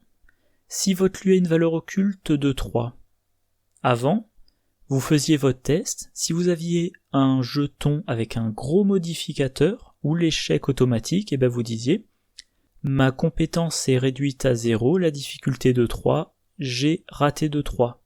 Et vous aviez toujours le risque de dire, si j'échoue de 3, je ne peux pas jouer, regardez ce que j'ai trouvé. Là, si. Vous échouez de 3 parce que vous êtes pris l'échec automatique ou un -6 ou un -8, c'est pas gênant, c'est toujours jouable. Ça veut dire que cette version-là de regarder ce que j'ai trouvé, elle peut marcher si vous échouez, si vous avez un modificateur suffisamment négatif, dans tous les lieux jusqu'à une valeur occulte de 3. Et enfin, l'effet en lui-même, après avoir déblatéré sur les circonstances d'utilisation, découvrez un total de 2 indices parmi ceux de votre lieu et ceux des lieux connexes. Et là, c'est génial, vous trouvez des indices dans plusieurs lieux. Potentiellement 2 indices dans votre lieu, potentiellement 1 dans votre lieu et 1 dans un autre lieu, potentiellement 2 dans 2 lieux dans lesquels vous n'êtes pas. Alors évidemment, s'il y a des indices dans d'autres lieux, c'est rarement des indices sur des lieux non explorés, donc vous y êtes déjà allé, vous n'avez pas pu récupérer les indices. Ce que j'essaie généralement de ne pas faire, laisser traîner des indices derrière moi. Mais bon, c'est quand même une sacrée flexibilité de pouvoir choisir d'où on prend les indices. Et quand on joue en solo, il y a un certain nombre de lieux, il n'y a qu'un indice. Si vous jouez, regardez ce que j'ai trouvé de niveau 0 dans votre lieu où il n'y a qu'un indice, vous avez l'impression de gâcher. La carte vous permet de récupérer 2 indices, il n'y en a qu'un, vous en récupérez qu'un. Et là, vous allez dire, j'en récupère un et j'en récupère un dans le lieu dans lequel je n'arrivais pas à enquêter parce que c'était trop dur. Je pense encore une fois au scénario Les Dévoreurs de Rêves. Il y a des lieux avec des valeurs occultes de 4. Il est possible, si vous jouez un survivant, vous entrez dans le lieu, vous dites c'est trop dur pour moi, vous en ressortez, vous enquêtez dans le lieu d'à côté, c'est raté. Regardez ce que j'ai trouvé de niveau 2, vous dites voilà, je prends un indice dans mon lieu, dans le lieu connexe qui a une valeur occulte de 4. Très très bonne carte. Et ça rappelle la carte Chercher des réponses de niveau 2 qu'il y a dans le pack Harvey Walters, qui est un test d'enquête qui permet de découvrir 2 indices parmi le lieu dans lequel on se trouve et tous les lieux connexes. Donc en gros les chercheurs ils ont l'enquête, si c'est réussi, c'est 2 indices dans le lieu ou dans les lieux connexes, et les survivants c'est, après avoir fait une enquête par un autre moyen, j'échoue mais je trouve quand même 2 indices. Alors, carte suivante, dans la civilisation oubliée, on avait Coup de bol. Carte que je n'ai jamais jouée d'ailleurs. Un événement de niveau 0 qui coûte 2. 2 icônes d'agité, intéressant ça. Trait chance, rapide, à jouer après avoir échoué un test de compétence avec une différence de 2 ou moins pendant que vous tentiez d'échapper à un ennemi non élite. Placez cet ennemi au-dessus du deck rencontre. Donc, vous n'arrivez pas à échapper à un ennemi, c'est pas gênant, vous le remettez sur le deck rencontre et donc, il vous laisse tranquille, au moins jusqu'à ce que vous le piochiez. Là, pour 2 XP de plus, donc niveau 2, 2 XP de plus, on rajoute un icône de volonté. Encore une fois, on élargit la fenêtre, vu qu'il maintenant il faut rater avec 3 ou moins, pas 2 ou moins. Et l'ennemi, on le met sous le deck de rencontre. Donc, à moins que le deck de rencontre ne soit mélangé, on s'en préoccupe plus pendant longtemps. Et à noter, j'y pense d'un coup, si dans le groupe il y a un chercheur qui joue Parchemin des secrets de niveau 3, il peut ensuite regarder les 3 cartes sous le deck de rencontre, voir dans les 3 cartes cet ennemi et le défausser, pour le cas où ça sera un ennemi non élite dont on veut à tout prix se débarrasser. Encore une fois, à condition que la défausse ne soit pas mélangée dans le deck de rencontre. Alors, dans la boîte de base, on avait des compétences que moi j'appelle en général les compétences de base, 5. Une pour chaque compétence et une avec des icônes libres, et dans chaque pack investigateur, on a une version de niveau 2 qui maintenant n'est plus neutre, mais d'une certaine classe. Chez les survivants, on a le courage inattendu. Alors, les 4 compétences qui correspondent à chacun une compétence différente, gagner un icône libre, gagner une 3e occurrence de leur icône de compétence. Là, courage inattendu, on n'est toujours qu'à 2 icônes libres, mais maintenant, en cas d'échec, on le renvoie dans sa main. Donc voilà, vous avez une carte compétence qui vous rajoute 2 icônes libres, vous l'attribuez un test, le test est raté, c'est pas gênant, vous reprenez la carte. Donc vous hésitez moins à attribuer cette carte. On est encore dans le cas carte qui n'est consommée que lorsqu'elle a fourni une réussite, comme pour le Deringer 18 et le vieux porte-clés. Évidemment, ça fait penser à partir perdant. Vous avez un test, vous vous dites actuellement je peux le réussir, vu ma compétence, vu la difficulté, je peux le réussir. Avec partir perdant, vous augmentez sa difficulté de 2 pour 2 ressources ou une carte. Au passage, je crois que j'ai oublié d'en parler, mais c'est marqué dans les listes de tabous actuels, partir perdant coûte 3 XP de plus. Moi je joue pas les tabous, ou en tout cas pas encore, je m'y mettrai peut-être prochainement. Donc voilà, vous pensez actuellement pouvoir réussir le test. Avec partir perdant, vous augmentez la difficulté de 2. Vous attribuez courage inattendu de niveau 2. En activant partir perdant, vous gagnez 2 ressources ou vous piochez une carte, vous faites le test. Autrement dit, la combinaison des 2 cartes, vous avez augmenté la difficulté de 2, mais vous êtes rajouté un bonus de 2. Si vous réussissez, vous avez réussi. Vous avez profité de l'avantage de l'effet de partir perdant, mais vous avez consommé un courage inattendu de niveau 2. Et si vous avez raté, vous reprenez le courage inattendu de niveau 2 et vous pouvez retenter le test, mais maintenant vous avez à sa difficulté normale, et vous avez toujours dans votre main votre compétence qui vous donne plus 2. Si c'est dans un deck Stella Clark, échouer vous a donné une action supplémentaire pour refaire le test. Alors, dans la boîte de base, chanceux, une autre carte classique des survivants, un événement de niveau 0 qui coûte 1, trait chance, rapide à jouer quand vous devriez échouer un test de compétence, gagnez plus 2 à votre valeur de compétence pour ce test. Donc en gros, vous faites un test que vous voulez réussir. Il est raté de 2 ou moins, vous dépensez une ressource, vous dites j'ai plus 2, et ben il est pas... Maintenant il n'est plus raté de 2 ou moins, il est réussi de 0 ou de 1. Alors, attention, si vous devriez échouer, vous n'avez pas échoué, et si vous donnez plus 2 pour réussir, vous n'avez pas échoué. Par contre, a priori, on le joue pour réussir au lieu d'échouer, mais on peut aussi le jouer pour entrer dans la fenêtre d'échec qui nous intéresse. Vous échouez de 4, vous jouez chanceux, maintenant vous n'échouez que de 2, et vous pouvez jouer un « regardez ce que j'ai trouvé ». Enfin, c'est assez anecdotique comme utilisation, mais ça peut servir de temps en temps. Dans la boîte de base, on a aussi la version de niveau 2, qui vous permet de piocher une carte après la fin du test. Bon, ok, je crois que j'ai jamais joué la version de niveau 2, mais c'est... Enfin, 2 XP pour juste piocher une carte, je suis pas convaincu. Là, on a la version de niveau 3. Alors déjà, elle coûte une ressource de moins, mais c'est quand un investigateur dans le lieu, donc pas forcément vous, n'importe qui, et en plus c'est un plus 3. Et il y a toujours la pioche pour l'investigateur qui aurait dû échouer. Et là, pour le coup, je trouve ça vraiment génial. Parce que déjà, ça concerne tous les investigateurs dans votre lieu, ça coûte 0 ressources, pas besoin de garder une ressource pour jouer votre chanceux, c'est jouable dans un deck caché son jeu, qui n'a à ce moment-là aucune ressource, pas de ressources mais on peut quand même jouer chanceux. Le plus 3, c'est un gros bonus, et notamment, si vous jouez en binôme avec un deck caché son jeu, si vous jouez en binôme avec un deck réussite par 2 ou plus, le truand, en tout cas la personne qui joue réussite avec 2 ou plus, elle échoue de 1. Donc déjà elle échoue, et bien évidemment comme elle échoue, elle ne réussit pas de 2 ou plus. Avec chanceux, vous lui donnez plus 3. Moins 1 plus 3, ça fait 2.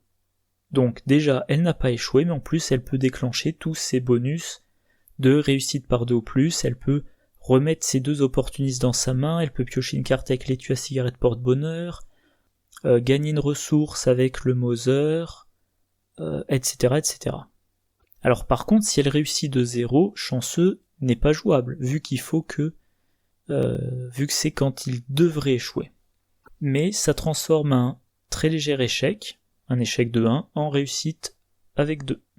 Alors, la carte suivante, tronçonneuse. Un soutien de niveau 4 qui coûte 4, qui occupe les 2 mains, qui a 3 icônes de force. Trait, objet, outil, arme, corps à corps. Utilisation 3 provisions. Action, dépenser une provision, combattre. Vous gagnez plus de en force et infligez plus de dégâts pour cette attaque. En cas d'échec, soit vous placez une provision sur la tronçonneuse, soit vous infligez un dégât à l'ennemi attaqué. Alors, si on compare avec d'autres grosses armes de survivants, on avait le vieux fusil de chasse. Une ressource en moins, une ressource en moins, un XP en moins, des icônes moins intéressants. 3 munitions, on gagnait plus 3 en force, et on infligeait plus 2 dégâts au lieu de plus 2 et plus 2. Mais il y avait une possibilité d'enrayement, et pour le désenrayer, fallait une action, et potentiellement se prendre une attaque d'opportunité. Alors déjà, comme je le disais, 3 icônes de force dessus, et ben moi immédiatement je pense à bien préparer. La tronçonneuse est bien préparée, ça entre dans un deck William Yorick. Vous pouvez jouer William Yorick avec sa tronçonneuse. À noter, il peut aussi avoir une bandoulière pour avoir autre chose que la tronçonneuse. Vous pouvez avoir William Yorick avec une machette, une tronçonneuse. Je crois que c'est noté... non. Je vais y arriver. Chainsaw, voilà, je crois qu'il y a une note là-dessus. Non, bon, je sais plus où j'ai vu. Voilà. Alors, plus de en force et plus de dégâts, c'est très efficace. Même si les survivants de base n'ont pas forcément une grosse force. William Yorick, lui, en combinant avec bien préparé, ça peut lui faire plus 5 en force. Alors, tiens, j'ai un onglet ouvert. Il a 4 de base. Donc, 4 plus les 2 de la tronçonneuse, ça fait 6. Les 3 de bien préparé, il peut faire une attaque à 9 pour 3 dégâts. C'est pas rien. Mais encore une fois, on a un effet du style vous ne dépensez les provisions que lorsque vous réussissez. Mais là, c'est encore plus souple, maniable, c'est-à-dire que si vous ratez votre combat, soit vous remettez une provision pour ne pas avoir gâché votre provision, soit vous infligez un dégât à l'ennemi attaqué. C'est-à-dire qu'on peut, même si on échoue, on peut infliger un dégât. Par contre, ça consomme une utilisation. Si je reviens sur l'exemple que je donnais juste avant, mettons William Yorick, il a la tronçonneuse et une machette, il se dit tiens j'attaque cet ennemi qui a 3 points de vie, je l'attaque à la tronçonneuse, mince, mon action de combat a échoué, ben je vais quand même lui infliger un dégât, et maintenant je l'attaque avec la machette, et si je réussis, je lui inflige 2 dégâts, et il est tué. Et dans les commentaires, il y a... Alors une combo, j'avais ouvert un sujet sur le forum pour savoir si c'était bien fonctionnel, mais en gros un type qui dit si on a toutes ces cartes-là, qu'on les joue dans l'ordre, blablabla, on inflige 17 dégâts en une attaque. Bon. Alors les cas extrêmes, c'est amusant à voir, c'est amusant à trouver, c'est amusant à commenter, mais c'est pas un truc qu'on voit souvent en cours de partie. Par contre, je trouve qu'il y a quand même une carte intéressante à commenter, c'est Oups, là c'est la version niveau 0. À jouer après avoir échoué un test de compétence avec une différence de 2 ou moins pendant que vous attaquez un ennemi engagé avec vous. Infligez les dégâts de cette attaque à un autre ennemi dans votre lieu. Et Oups de niveau 2, il n'y a plus le autre ennemi, c'est un ennemi dans votre lieu, et si l'ennemi attaqué est engagé avec un autre investigateur, l'attaque n'inflige pas de dégâts à l'investigateur. Donc si on revient à la tronçonneuse, j'ai un ennemi dans mon lieu, je l'attaque, je rate, je peux choisir plutôt que de recharger la tronçonneuse de lui infliger un dégât. Si j'ai échoué de 2 ou moins, je joue Oups, je dis Oups de niveau 0, je dis j'ai raté mon attaque donc j'inflige les 3 dégâts parce que les dégâts de l'attaque, c'est 1 de base plus 2, donc c'est une attaque à 3 dégâts. Je les inflige à un autre ennemi. Si on joue la version de niveau 2, on peut les infliger au même ennemi. C'est-à-dire que vous avez attaqué un ennemi avec votre tronçonneuse en pensant lui faire 3 dégâts. Vous êtes raté, au final vous lui avez fait 4 dégâts. Et grâce à Oops de niveau 2, vous n'avez pas infligé de dégâts à l'autre investigateur avec lequel était engagé l'ennemi attaqué, si c'était la configuration. Donc en fait, le fait que en cas d'échec on puisse quand même infliger un dégât, ça fait que si on arrive comme ça à cumuler des effets, on peut en une action infliger plus de dégâts, en une action qui à la base est échouée, infliger plus de dégâts que si on avait réussi. Dans la super combo, je vais pas la détailler, mais il est question aussi de apprendre de ses erreurs. Donc vous attaquez avec la tronçonneuse, vous échouez, vous choisissez de faire un dégât, vous jouez à apprendre de ses erreurs, vous réeffectuez le test avec plus de à la valeur de compétence, donc plus d'en force. Si vous réussissez, vous infligez 3 dégâts, ce que vous infligez quand vous réussissez avec la tronçonneuse. Si vous ratez, vous pouvez de nouveau choisir d'infliger un dégât et de ne pas replacer de provision. Donc simplement, bon ça c'est un peu l'idée de base de la méga combo, mais là on va dire petite combo, tronçonneuse et 2 copies d'apprendre de ses erreurs, j'attaque, j'échoue, grâce à apprendre de ses erreurs, je réessaie, je rééchoue, je rejoue à apprendre de ses erreurs, maintenant je réussis, échec, 1 dégât, échec, 1 dégât, réussite, 3 dégâts, tout ça pour une seule provision. Sauf que comme la tronçonneuse vous donne un beau bonus, ben encore une fois c'est pas facile d'échouer à volonté et de réussir à volonté. Alors... on arrive vers la fin du pack. Oui, on arrive vers la fin du pack. Facilité d'apprentissage. Un soutien de niveau 4, qui ne coûte rien, permanent.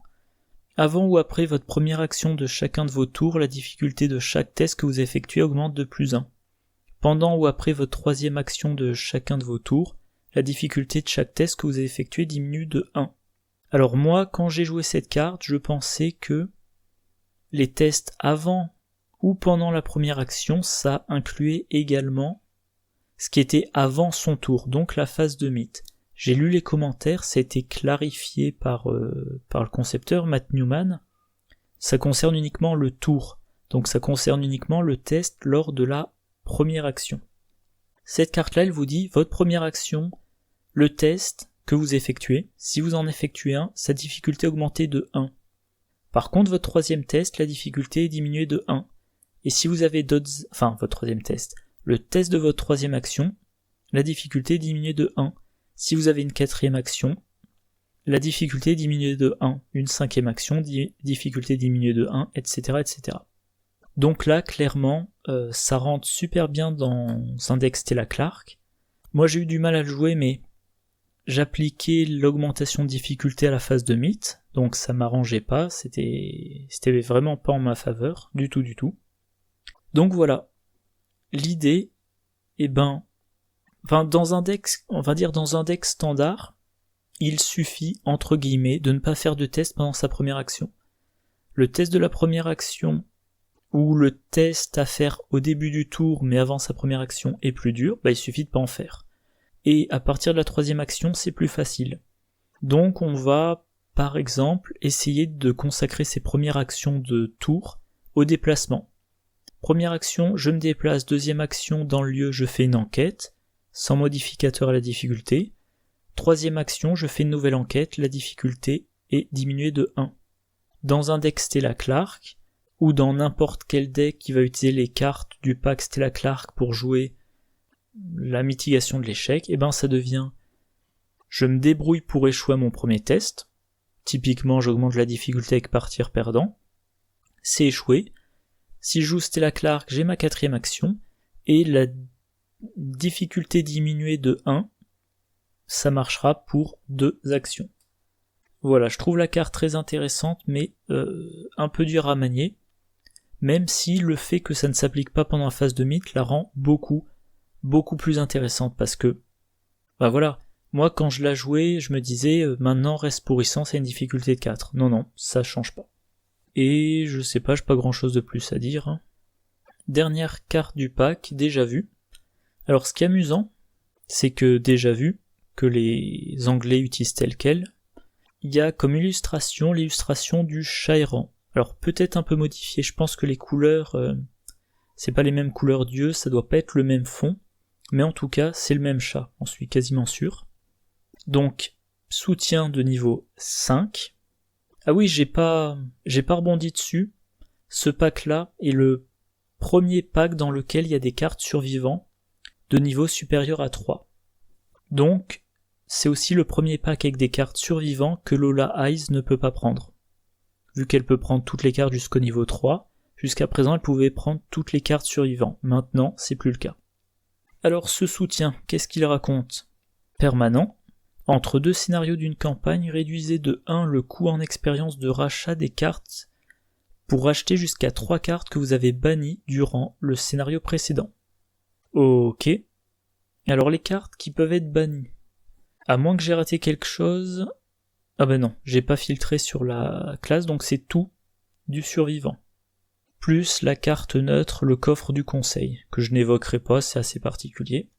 On avait le classique éprouver sa détermination pour annuler l'effet révélation d'une carte traîtrise. Donc là c'était une carte de niveau 1. On avait esprit guide, plus 1 en intelligence. Les horreurs non directes doivent être assignées à l'esprit guide, avant de pouvoir être assigné à votre carte investigateur. 3 de santé mentale, et une fois qu'il est vaincu par des horreurs, on le bannit. L'extincteur, combat avec plus 1 en force, ou on l'exile, échappé à avec plus 3 en agilité, et si on réussit on échappe à chaque ennemi engagé. La fusée de détresse, donc soit combat à plus 3 en force et plus de dégâts, mais on l'exile, soit... Enfin exile, machinalement je regarde les illustrations en anglais, donc on l'a banni, en français c'est banni, soit cherche un soutien lié parmi les 9 cartes du dessus deck, et on le met en jeu sous son contrôle. Ensuite, donc en cas de réussite, on le bannit. Une chance de pendu, encore une carte qui marche bien avec au-delà du voile. Vous subissez des dégâts ou des horreurs, vous en annulez jusqu'à 10. Puis vous bannissez la carte. Dans ce pack-là, on a le manteau de cuir de niveau 1, on a le précieux souvenir de niveau 1. Oups, ça c'est ce que je disais dans ma vidéo précédente, les statistiques. Donc, que je revienne au bon onglet. Déjà vu, ça va vous coûter 5 XP. Dans les campagnes que j'ai jouées le plus récemment. C'est-à-dire le renouveau de la route de Carcosa et le cercle brisé. Mais également dans d'autres, comme la civilisation oubliée, et j'ai envie de dire, je pense que c'est le cas dans toutes les campagnes après Dunwich, 5 XP, si tout se passe bien, on les a dans le premier scénario. Donc, vous faites le premier scénario, vous avez 5 XP, idéalement plus, vous dépensez ces 5 XP pour rentrer déjà vu. Et maintenant, vous allez orienter votre deck vers les cartes à bannir. Vous allez choisir là-dedans des cartes, idéalement un maximum, alors ça va vous coûter de l'XP. Moi, quand je joue le cercle brisé, je finis avec, que je dise pas de bêtises, le cercle brisé, le premier scénario, les 5 lieux, le lieu final, ça fait 7. Il y a un effet bonus, ça fait 8, potentiellement 10, voilà. Donc mettons vous arrivez à avoir 8 XP, et ben vous allez prendre, mettons, manteau de cuir, plus précieux souvenir, plus fusée de détresse. Voilà. Deuxième scénario, vous utilisez une copie de chaque, tout est banni. Fin du deuxième scénario, comme vous avez banni des cartes, votre deck n'a plus le nombre réglementaire, vous devez racheter des cartes, enfin vous devez compléter. Vous pouvez compléter gratuitement avec des cartes de niveau 0, ou alors vous rachetez les cartes, ça devrait vous coûter 3 expériences, et bien là, ça ne vous en coûte plus aucune, pour les 3 premières cartes. Si vous en avez banni 5, vous payez pour les 2 dernières.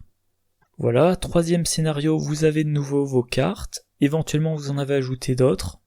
Même chose, vous utilisez 4 cartes à bannir, donc vous en bannissez 4. 3 vont être achetées gratuitement. Donc ça va être utilisé à partir de la fin du scénario 2, donc scénario 2, 3, 4, 5, 6, 7, je compte sur mes doigts, à 6 reprises. Cette carte-là, elle vous coûte 5 expériences, et elle peut vous permettre d'en économiser jusqu'à 18. Donc un gain de 13, c'est énorme. Certaines personnes vont vous dire, bon, de toute façon, moi j'ai déjà trop d'XP. Moi je suis de l'avis qu'on n'a jamais trop d'XP, il y a toujours une carte à rentrer en plus. Surtout maintenant avec les tabous. Je sais pas, vous avez 10 XP de trop, ben vous jouez la clé 10 par exemple. Enfin voilà.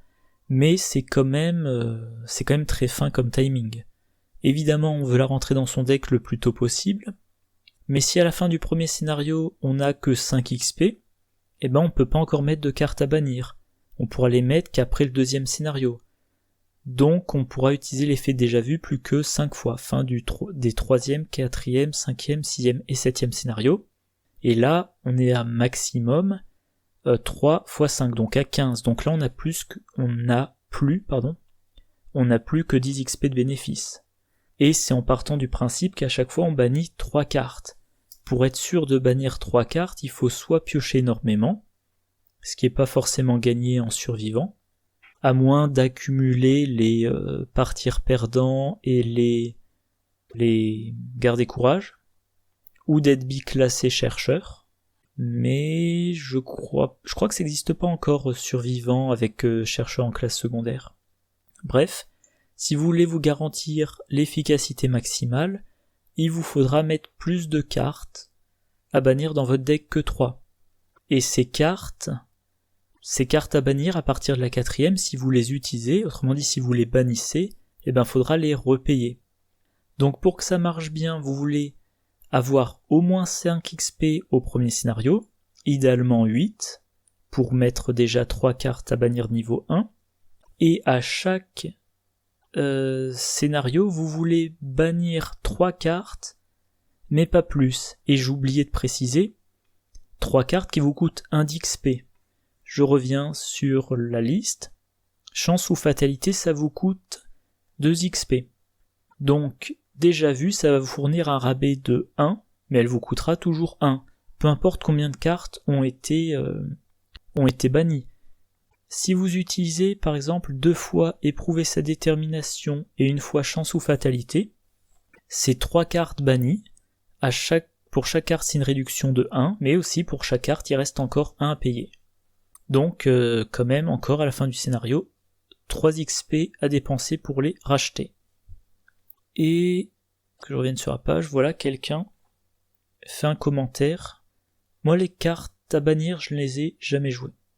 Donc leur efficacité, moi j'aurais du mal à les jouer parce que vu mon caractère, j'aime accumuler l'expérience pour améliorer mon deck, et là les cartes à bannir, eh ben si elles sont bannies, il faut les racheter, donc j'ai gagné de l'expérience mais qui ne me sert pas à mettre de nouvelles cartes mais à remettre une carte. Ça correspond pas trop à mon caractère, alors maintenant qu'il existe déjà vu, je vais essayer de la tester la carte, mais jusqu'à présent je m'en suis éloigné. Alors, dans les commentaires, il y en a un qui pointe spécifiquement sur Fusée de détresse et qui dit, alors Fusée de détresse ça coûte 1 XP. Voilà. Dans le deck, on en met 2.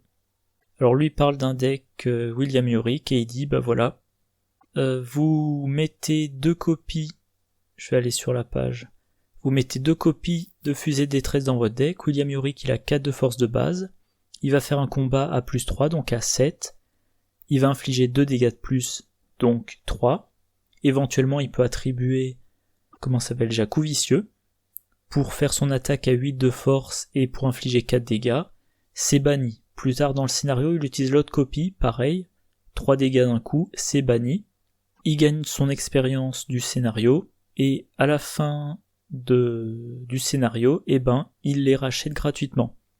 S'il les a intégrés dans son deck lors du scénario 1, il utilise 2 fois dans le scénario 2, 2 fois dans le scénario 3, etc., etc.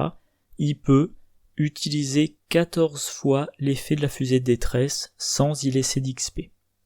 Bon, il aura payé bien évidemment les 5 XP de déjà vu, mais voilà. Alors encore une fois, plus pour, pour l'ambiance, pour l'idée, mais c'est vrai que c'est amusant d'imaginer le fossoyeur qui, comme sur l'image, même si c'est pas William Yorick sur l'image, le fossoyeur qui combat les monstres en leur balançant des fusées détresse à la gueule encore et encore. Oui, donc avec déjà vu, William Yorick pourrait envisager de mettre le manteau de cuir de niveau 1, d'améliorer son manteau de cuir ou son précieux souvenir du niveau 0 au niveau 1, en se disant je le joue comme jouer la carte avant, pour encaisser, sauf que maintenant je m'en fous moins que ça soit vaincu, parce que si c'est vaincu c'est banni, ça sort du deck, je peux pas le remettre en jeu depuis Adéphos, mais quand même, si c'est banni qu'une fois, je le rachète gratuitement. Et éventuellement, faire pour chacune des cartes une première utilisation pour attribuer un test. Il combat un ennemi, il attribue manteau de cuir, ça lui donne plus en force, l'ennemi est vaincu, il met en jeu manteau de cuir depuis sa défausse. Idéalement, il met que 3 dégâts dessus pour pas avoir à le racheter, mais s'il doit mettre un 4ème dégât dessus, il le rachètera gratuitement avec déjà vu. Et voilà, 1h40 d'enregistrement, peu de choses près. Commence à faire un peu sombre. Allez, le récapitulatif. Stella Clark en elle-même, j'adore le concept. On est passé de la mitigation de l'échec au choix de l'échec, carrément. C'est pas simplement si j'échoue c'est pas grave, c'est tiens je vais échouer en me débrouillant pour que mon échec me fournisse des gains, encore une fois typiquement grâce à partir perdant, ou pour pouvoir jouer regardez ce que j'ai trouvé, ou oups, et j'ai une action, cette action qui va me permettre dans le pire des cas de retenter ce que j'ai raté, voire de réussir un truc, sachant que mon échec était quand même une réussite. Ni la pluie ni la neige, 3 copies d'une compétence avec 3 icônes libres. C'est génial. En cas d'échec, on annule tous les effets du test échoué, donc votre ennemi qui devrait riposter, il riposte pas. Vaut 1 dégât par point manquant, pas de dégâts. Pareil pour les horreurs. En cas d'échec, défausser un soutien que vous contrôlez, non. Vous défaussez pas. Donc, alors, pas à gaspiller, peut-être pas à utiliser sur un test où on a juste besoin d'un petit bonus, mais vraiment c'est génial d'en avoir 3 copies. C'est inné, donc ça se renvoie dans la main avec véritable survivant, et la compétence est tellement bien que ça donne envie d'entrer dans le deck 2 copies du totem macabre de niveau 3. Pour dire, non, c'est pas 3 icônes libres, c'est 4 icônes libres, et si j'échoue, non seulement j'ai pas d'effet d'échec, par exemple pas de riposte, mais en plus je récupère la carte en main, et dans la foulée je refais mon test. Deuxième test qui me coûte pas d'action, vu que c'est l'action gagnée du fait que j'ai échoué. Appelé par les brumes, je trouve que ça tue l'utilisation de partir perdant, tant qu'on s'est pas débarrassé de la faiblesse, mais à part ça, je sais pas, vous allez faire 3 enquêtes de suite dans des lieux de valeur occulte 2, 3, 4, et voilà, vous prenez 1 dégât, mais vous avez quand même pu faire vos 3 enquêtes. Vous affrontez 3 acolytes et j'oublie toujours, mage de l'ordre. Vous affrontez les 3 acolytes sans problème, et au moment où vous attaquez le mage de l'ordre, ok, 1 dégât. Bon, c'est pas trop contraignant. Alors, j'aurais tendance à dire, c'est vrai que moi Stella Clark, je l'ai joué qu'en scénario indépendant, mais à la limite, je pense maintenant que j'y réfléchis, ça se corse en fin de campagne. Fin de campagne, vous avez des tests de plus en plus durs, et là, ok, peut-être que s'en débarrasser sera une priorité.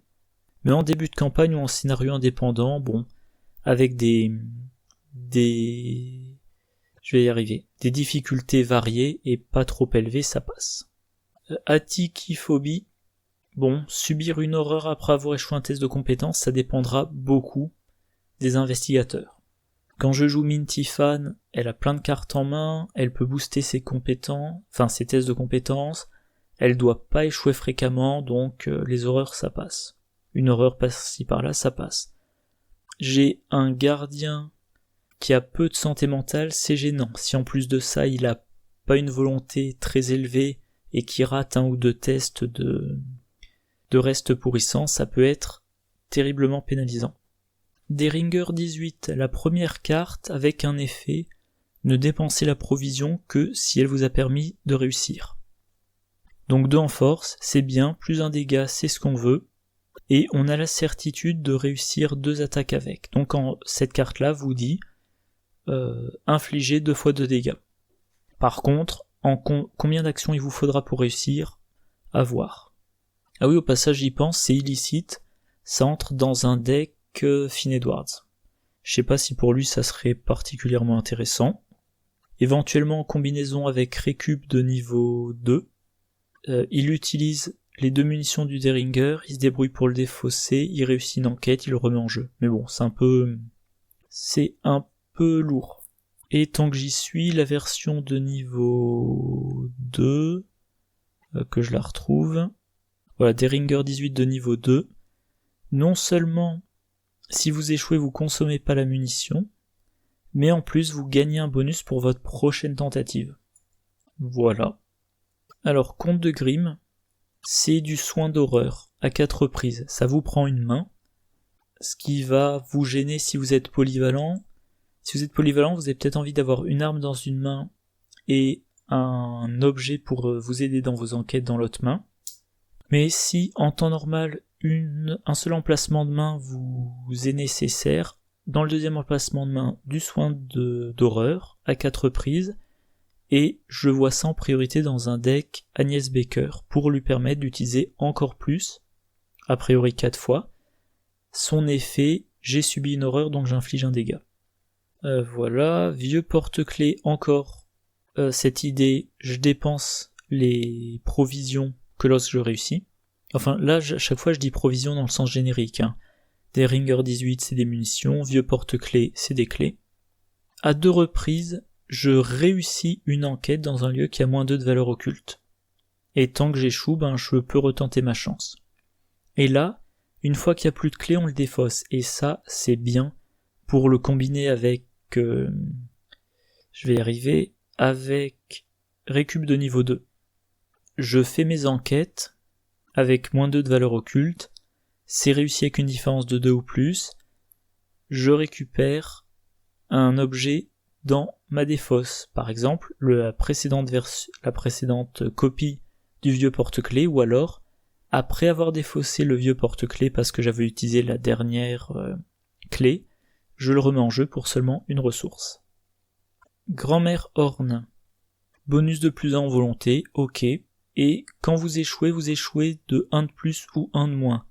Encore une fois, pour entrer dans la fenêtre d'utilisation des cartes comme regardez ce que j'ai trouvé, oups, coup de bol, quelque chose comme ça.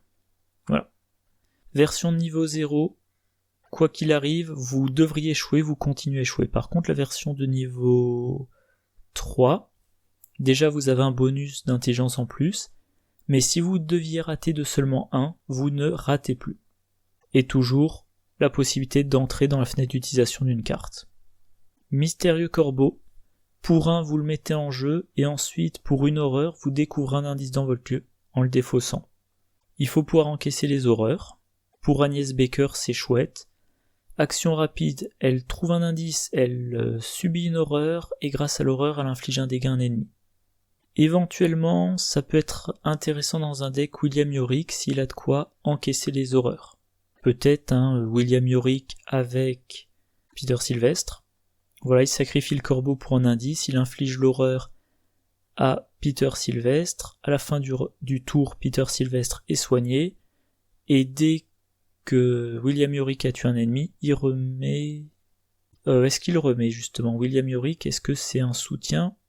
C'est tous les soutiens? Je vérifie rapidement. Alors, William Yorick, il est mentionné là. C'est un soutien, peu importe quoi. Donc voilà, il peut rejouer à répétition le corbeau. Bagarreur. Si vous avez un deck orienté gestion d'ennemis, oui, c'est plus intéressant que le talent de la boîte de base, mais moi je trouve qu'on fait quand même mieux comme boost. Par exemple, acculé. Enfin bon, ça me m'enthousiasme pas. Volonté de survivre. Au lieu de dépenser 3 XP pour ne piocher aucun pion du chaos pendant votre tour, c'est pour un test. Et ça coûte 4 ressources, donc il faut un deck avec suffisamment de ressources, et il faut être absolument sûr de l'importance. Au lieu de dépenser 3 XP pour ne piocher aucun pion du chaos pendant votre tour, enfin vous voulez faire un tir à l'arc, vous jouez volonté de survie, vous dites mon prochain test, je pioche pas de pion du chaos. Vous dites je fais un tir avec l'arc, vous attribuez quitte ou double, vous piochez pas de jetons. Alors, il y a quand même la difficulté doublée, il faut vous assurer que vous puissiez réussir le test. Si c'est réussi, vous infligez 6 dégâts en une action. Mais avec la version de niveau 3, alors en partant du principe que Wendy n'est pas engagée avec l'ennemi, elle joue volonté de survivre de niveau 3, elle pioche aucun jeton pendant son tour. Première action, elle tire à l'arc, elle attribue quitte ou double, elle fait 6 dégâts. Deuxième action, elle rencoche une flèche. Troisième action, elle refait une attaque avec l'arc, elle réattribue quitte ou double. 6 dégâts. 6 et 6, 12. Voilà. Bien efficace. Si elle est engagée avec l'ennemi, bien évidemment, il faut qu'elle subisse l'attaque d'opportunité. Éprouver sa détermination. Alors vous n'avez pas dépensé d'XP, donc la carte vous pouvez la mettre dans votre deck dès le début de la campagne. Pardon, je me suis interrompu. La carte vous pouvez la mettre dans votre deck dès le début de la campagne, mais par contre, chaque fois que vous le jouez, vous n'avez aucune certitude que ça réussira. À réserver à des investigateurs avec une très bonne volonté. Je sais pas, par exemple Minty Fan, ou alors à Wendy qui doit avoir déjà de base 3 de volonté, qui en plus peut repiocher le pion du chaos. Serrez les dents, vous avez subi un échec, vous avez maintenant +1 à tous vos tests jusqu'à la fin du round. Donc là pour le coup c'est pas limité à votre tour. Vous échouez un test pendant la phase de mythe, mettons que vous avez un autre test à faire pendant la phase de mythe, ça marche. Vos 3 tests pendant vos 3 actions, ça marche. Des tests hors action, ça marche. Vous effectuez une attaque avec le couteau de survie pendant la phase des ennemis, ça marche. Voilà. Très bonne carte dans un deck qui, pour le coup, part du principe qu'il va échouer. Moi, en général, si quand je joue survivant, j'essaie de mettre 2 chanceux parce que c'est vraiment bienvenu, mais c'est pas une carte qui rentre dans des decks qui ne sont pas orientés échec puis réussite. Précieux souvenir, il peut encaisser 2 horreurs de plus, mais il faudra le racheter en payant 1 XP. Même chose pour manteau de cuir pour la vie. Alors précieux souvenir et manteau de cuir, je les utilisais assez peu, sûrement à tort. Là, je suis assez dubitatif. Pour moi, soit on se lance dans un deck avec des cartes qu'on bannit, soit les versions niveau 0 sont bien. Et ça me fait d'ailleurs penser... Allez, je vais essayer de trouver ça en vitesse 2 minutes, en 2 minutes. Désolé pour la taille de l'image qui est pas trop adaptée à la prise, à la capture d'image. Voilà, dans le pack Fanmade numéro 1. Bon, désolé, je le fais un peu la va-vite, donc... voilà. Dans le pack Fanmade numéro 1, l'investigateur Roshin Aishi. C'est quoi déjà? Réaction, quand vous devriez bannir une carte, vous pouvez la retirer de la partie à la place. Quand vous recevez de l'expérience lors de la conclusion d'un scénario, vous recevez 1 point d'expérience supplémentaire qui ne peut être dépensé que sur des cartes pouvant être bannies. Et au dos, qu'est-ce qu'il a de particulier? Vous débutez la campagne avec 2 points d'expérience supplémentaires qui ne peuvent être dépensés... une faute de français, bref. Ne peuvent être dépensés que pour des cartes pouvant être bannies. Donc voilà, j'y pensais d'un coup. Je tenterai bien maintenant, avec le pack Stella Clark, de me faire un deck avec le moine, déjà vu dont je parlerai tout à l'heure, plein de cartes à bannir, et voilà. Et j'ai envie de dire, même déjà vu ne servirait plus à rien, parce que, il y a cet effet, vous devriez bannir une carte, vous pouvez la retirer de la partie à la place. Je pense que ça mériterait une limitation. Et avec tout l'XP, vous abordez les XP bonus, vous abordez le 8ème scénario, vous avez 2 copies de chaque carte qui peut être bannie, et de l'XP pour plein d'autres cartes, et... Enfin voilà, bref, tout ça pour dire, dans son deck à lui, je mettrai Précieux Souvenir et Manteau de Cuir. Ah oui, éprouver sa détermination niveau 2, j'aurais dû en parler juste avant. Là pour le coup, vous êtes sûr d'annuler. Ce que vous ne savez pas, c'est si la carte sera bannie ou pas. Donc le test est plus accessoire. Vous entrez cette carte dans votre deck en vous disant je sais pas moi, allez, une fois sur deux elle sera bannie, et vous savez, alors si vous êtes bien sur une fois sur deux, comme à chaque fois c'est 2 XP pour la mettre, pour la remettre dans le deck, la moitié de 2, ça fait 1. Comme ça vous fera le même coup en XP sur la campagne que la version niveau 1, et si vous réussissez plus d'une fois sur deux, vous économisez sur le long terme en XP. Autre avantage, si la carte n'est pas bannie, j'ai oublié d'en parler tout à l'heure, c'est pas qu'il y a tellement de cartes, j'ai du mal à aller au fond des choses avec chacune. Je me dis que j'aurais dû saucissonner en 2 ou en 3, bon bref. Si vous réussissez votre test, la carte n'est pas bannie, elle part dans votre défausse, vous pouvez la ramener dans votre main avec dégourdi. Et si vous cyclez votre deck, typiquement Patrice, la carte qui est dans votre défausse, elle finira par revenir dans votre main.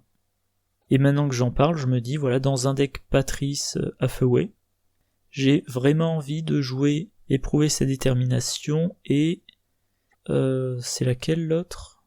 Enfin, il me semblait qu'il y en avait une autre. Non. Bref, j'ai vraiment envie de jouer, éprouver sa détermination de niveau 2, me débrouiller pour réussir le test et me dire, voilà, éprouver sa détermination. Si tout se passe bien, pendant un scénario, je vais l'utiliser 2 fois, 3 fois, ou 4 fois, ou même 5 fois. Très intéressant. Alors, regardez ce que j'ai trouvé de niveau 2, même principe que regardez ce que j'ai trouvé de niveau 0, vous échouez une enquête, maintenant c'est de 3 ou moins au lieu de 2 ou moins, et vous trouvez 2 indices. Et ces indices, il n'y a pas besoin qu'ils soient dans votre lieu, ils peuvent être dans des lieux connexes. Coup de bol de niveau 2, vous essayez d'échapper à un ennemi, vous échouez de 3 ou moins, il faut que l'ennemi ne soit pas élite, vous le mettez sous le deck de rencontre. Tant que le deck de rencontre n'est pas mélangé, vous vous préoccupez plus de l'ennemi. Si un investigateur a le parchemin des secrets chercheurs de niveau 3, vous pouvez en plus éventuellement le défausser depuis le dessous du deck rencontre. Courage inattendu de niveau 2, en soi ça vous donne pas de bonus en plus, c'est toujours un plus 2, mais en cas d'échec vous le renvoyez dans votre main. Voilà, vous l'attribuez au test, c'est raté, vous la reprenez en main, vous la rattribuez, c'est raté, vous la reprenez en main, vous l'attribuez au test, c'est réussi, elle est défaussée. Donc on est encore dans le style, je dépense les provisions que lorsque ça me sert à réussir. Très bonne carte. Je suis en train de réfléchir. Dans un deck Minifan, non. Non, dans les decks Minifan, moi je mets des cartes pour... qui me donnent des bonus quand je réussis, pas des bonus quand je rate. Grand-mère Orange, j'en ai parlé. Chanceux de niveau 3. Allez, je vais recadrer un peu. Chanceux de niveau 3. Désormais, c'est utilisable par n'importe quel investigateur dans le lieu. Donc très bon en duo ou en multi. Et c'est un bonus de plus 3. Donc pareil, on est dans une fenêtre d'utilisation moins 2 à 0, enfin moins 2 à moins 1, qui passe maintenant de moins 3 à moins 1. Et si votre binôme y joue du méga test, du réussite par 2 ou plus, vous pouvez lui dire non seulement je te fais réussir ton test, mais je te permets de déclencher tes effets méga test. Et comme en méga test on a tendance à accumuler les investissements dans les tests, des fois un échec auquel on s'attendait pas du tout, ça coûte très cher. Je sais pas, vous faites une attaque avec l'arc décoré ou le fusil à canoncier, vous mettez 2 opportunistes, vous mettez kit ou double, éventuellement vous mettez même le tout pour le tout, vous dites ça va, je réussis, vous piochez un -4 ou un -6 à des hauts niveaux de difficulté, ou un jeton du style -2, piochez un autre jeton. Dans la prochaine de luxe, il y a les jetons maudits, qui vous font un malus de -2, et en plus vous piochez un autre jeton, donc je sais pas, par exemple vous piochez jeton maudit, -4, vous avez eu un -8, vous avez beau avoir attribué plein de compétences, c'est raté de 1 ou 2 ou de 3, et là c'est réussi. Et si c'était raté seulement de 1, vous réussissez tous les effets méga-test. Tronçonneuse, encore une fois, elle ne s'use que si on s'en sert. Je sais plus dans quelle pub c'était ça, je crois les piles. les piles qui ne s'usent que si on s'en sert. Et là en plus, si vous ratez, alors au lieu de remettre la provision qui ne vous a pas permis de faire 3 dégâts, vous pouvez quand même faire 1 dégât. J'ai peut-être pas été clair tout à l'heure avec l'utilisation de Oops, mais si vous jouez Oops de niveau 0, vous attaquez l'ennemi A, vous ratez, vous décidez de lui infliger 1 dégât, vous jouez Oops, vous infligez les dégâts de l'attaque, autrement dit les 3 dégâts à l'autre ennemi. Donc en une attaque, vous avez fait 1 dégât à l'ennemi A et 3 dégâts à l'ennemi B. Et éventuellement, si vous êtes, mettons, William Yorick, l'ennemi A qui avait 3 points de vie, vous l'achevez à la machette, et l'ennemi B, il a été achevé par Oops. Facilité d'apprentissage, maintenant que je connais la clarification, j'allais dire officielle, mais encore uniquement orale de Matt Newman, c'est encore mieux. Il suffit de ne pas faire de test lors de sa première action de son tour, ou un truc que vous pouvez échouer sans problème, et vous avez une 3e action, un test de 3e action qui est plus simple. Si vous avez plus de 3 actions, le test de 4e action est aussi plus simple, le test de 5e action est aussi plus simple, etc., etc. Et maintenant que j'y pense, voilà, si vous diminuez la difficulté de 1, dans un deck Wendy Adams par exemple, première action, vous faites un truc simple ou qui vous demande pas de test, je sais pas moi, entrer dans un lieu, faire une enquête, ou faire une tentative d'évasion, je sais pas si vous ratez, à moins que l'ennemi alerte, y a pas de conséquences. Deuxième action, vous faites une action standard, genre une attaque avec un événement. Et troisième action, vous faites le méga test. La difficulté est diminuée de 1, donc c'est vraiment le moment pour pour attribuer votre kit ou double. Si la difficulté du test était N, avec facilité d'apprentissage c'est N-1, et après avoir joué kit ou double c'est 2N-2. Alors sur 2N-2 c'est toujours plus grand que N, sauf si... que je dise pas de bêtises, sauf si N égale à 1, mais on a quand même... on est à -2 par rapport au simple... Enfin, je reformule. Vous faites votre test, la difficulté est diminuée de 1, donc vous avez plus de chances de réussir. Si vous jouez kit ou double, c'est N-1, puis ensuite doublé, donc vous êtes à 2N-2. C'est toujours plus grand que N, sauf dans le cas où N vaut 1. Donc si la difficulté était de 2, grâce à facilité d'apprentissage, la difficulté passait à 1, avec kit ou double, vous doublez, ça repasse à 2. Si c'était 3, 3-1, 2 x 2, 4, le doublement est beaucoup moins impressionnant que si vous n'aviez pas facilité d'apprentissage où on passait de 2 à 4, de 3 à 6, sachant que Wendy, elle a toujours la possibilité de repiocher un autre jeton. Et enfin, déjà vu, ça coûte 5 XP, voilà, premier scénario, vous dépensez 5 XP pour mettre cette carte-là, qui va vous permettre, dans le cas idéal, d'économiser, j'ai déjà oublié, x6, donc 18 XP, pour faire un gain net de 13 XP. Mais uniquement sur les cartes à bannir, et uniquement si... 1 XP pour chaque, et un maximum de 3 cartes. Et maintenant que j'y réfléchis, c'est, comme je disais que éprouver sa détermination, je le mettrais bien dans un deck Patrice, parce que si elle réussit à ne pas bannir la carte, elle pourra la rejouer plusieurs fois dans sa partie. Et vu que la carte peut être bannie, on peut envisager le déjà vu.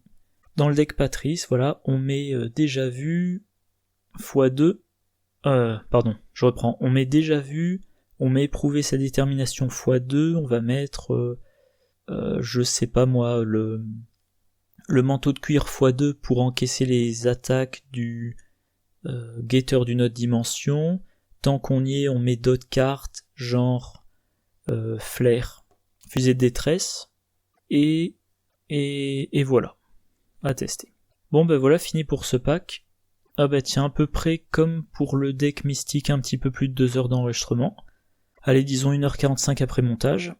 Voilà, j'espère que la vidéo vous a plu. J'essaierai... Pardon, je commence à avoir la gorge irritée. J'essaierai de mettre un index temporel très détaillé dans chaque vidéo.